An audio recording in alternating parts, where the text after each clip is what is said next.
think I found a very fun topic for today. So, DIY project, doing things yourself can save you money.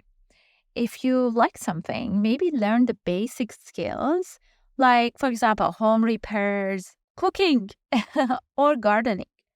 Not only does this cut your costs, but it also gives you a sense of accomplishment and self reliance. It might feel actually really good. Plus, you can often find online tutorials to guide you, so it's not that hard.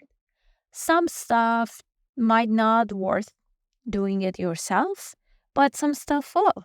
For example, painting your house might be a fun project that you want to do yourself if you need to paint it, right? But it just depends. You need to know where you are in your life, what your goals are, and what are the things that you can do wisely yourself.